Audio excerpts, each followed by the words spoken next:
சங்கீதம் 24ஆம் அதிகாரம்.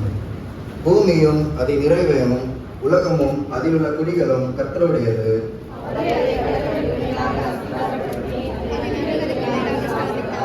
யார் கர்த்தருடைய பர்வதத்தில் ஏறுவான்? யார் அவருடைய பரிசுத்த ஸ்தலத்தில் நிலைத்திருப்பான்?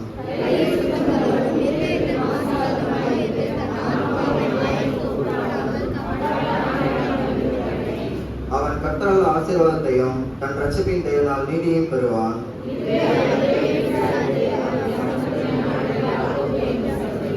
வாசல்களே, உங்கள் தலைகளை உயர்த்துங்கள், அநாதி கதவுகளை உயருங்கள், மகிமையின் ராஜா உட்பிரவேசிப்பார்.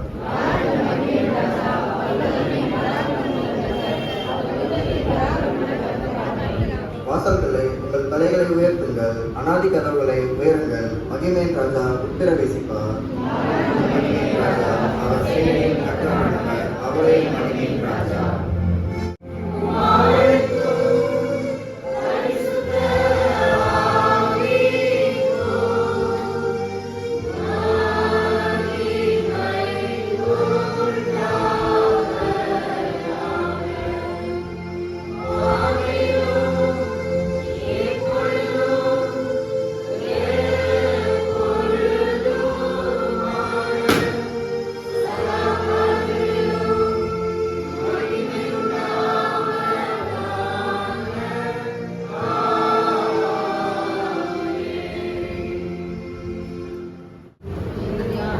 இந்த நாளில் கூட இந்த விசேஷத்த நியாயங்களை ஆண்டவர் நம்ம எல்லாரையும் கூடி சிலால செஞ்சதுக்காக ஆண்டவரை ஸ்தோத்தரிக்கிறேன்.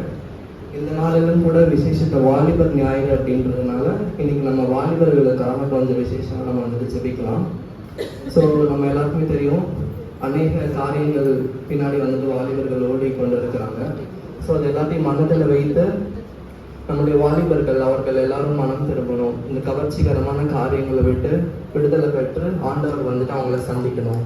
இந்த காரியத்தை வந்துட்டு நம்ம மனதில் நினைத்து நம்ம எல்லாரும் சேர்ந்து ஜெபிக்கலாம். நம்ம ஜெபம் செய்வோம். மகிமை உண்டாவதாக. இந்த நாளில் இந்த விசேஷத்தை ஞாயிறு ஆராதனையில் கலந்து கொண்டு ஆராதனை சிறப்பின்படி வந்திருக்கிற உங்கள் ஒவ்வொருவரையும் ஆண்டவரை இயேசு கிறிஸ்துவின் நாமத்திலே வாழ்த்தி வரவேற்பது பெரும் மகிழ்ச்சி அடைகிறேன். இந்த ஸ்பெஷல் சர்வீஸில் நம்ம ப்ரோக்ராம் ஸ்டார்ட் பண்ணுறதுக்கு முன்னாடி வந்திருக்கிற ஒவ்வொருவரையும் வரவேற்கும் விதமாக திரு மகிமா ராஜசீலன் அவர்களை நான் இப்பொழுது அழைக்கிறேன்.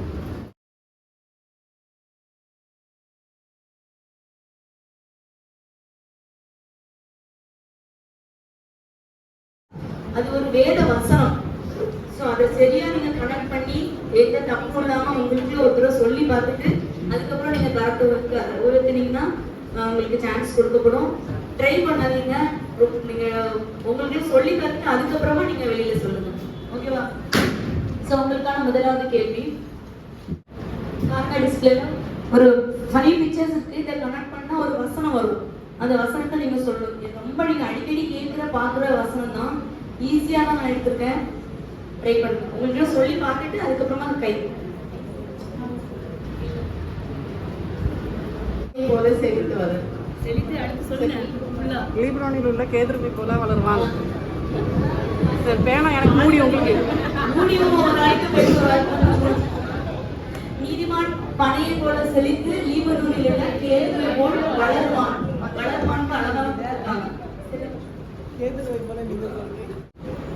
இப்ப எல்லாம் வாலிப பிள்ளைகளா இருக்கீங்க இல்லையா?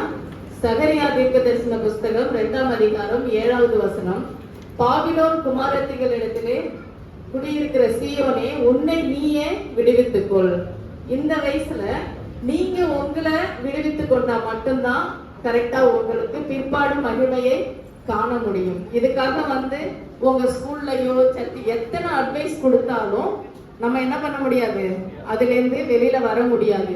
என்னைக்கு உங்க மனசுல ஒரு தீர்மானம், தானியலை போல ஒரு தீர்மானம் எடுக்கணும். எப்படி எடுக்கணும்? தானியல் என்ன தீர்மானம் எடுத்தா, என்ன பாவமான வாழ்க்கையில ஆண்டவருக்கு விரோதமான இடத்துல இருந்தா கூட அதை நான் கர்த்தருக்கு விரோதமா செய்ய மாட்டேன். இன்னொன்னு, தானியல் தன்னோட ஃப்ரெண்ட்ஸ் சாத்ராக் மேஷாக் ஆபேத்நேகோன்னு தன்னுடைய ஃப்ரெண்ட்ஸ் ஜெபிக்கிற பிள்ளைகளை கூட வச்சிருந்தான். 2 அட்வைஸ் தான். இது நேற்று என் ஸ்கூல் பசங்களுக்கு சொன்னதை இப்போ உங்களுக்கு சொல்றேன். உங்களுடைய ஃப்ரெண்ட்ஸ் பக்கத்துல கரெக்டா ஜெபிக்கிற பிள்ளைங்களை வச்சுங்க. 1. ரெண்டாவது ஒரு தீர்மானம் எடுங்க. எந்த சூழ்நிலை பாபிலோன் தான் நம்ம இப்ப பாவப்பட்ட வாழ்க்கையில தான் இருக்கோம்.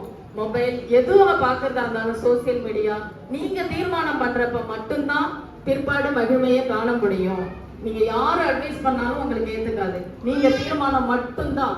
அதுதான் சகரியா தீர்க்க தரிசனமா எழுதி வச்சிருக்காங்க. 2ஆம் அதிகாரம் 7வது வசனம் வீட்டுல போய் படிச்சு பாருங்க. பாபிலோன் குமாரத்திகளிடத்துல இருக்கிற சீயோனே, உன்னை நீயே விடுவித்துக்கொள். இன்னைக்கு என்னைக்கு விடுவித்துக் கொள்றீங்களோ நீங்க மகிமையை காண்பீங்க. இந்த சின்ன வாய்ப்பு கொடுத்தவங்களுக்கு நன்றி. தேங்க்ஸ்.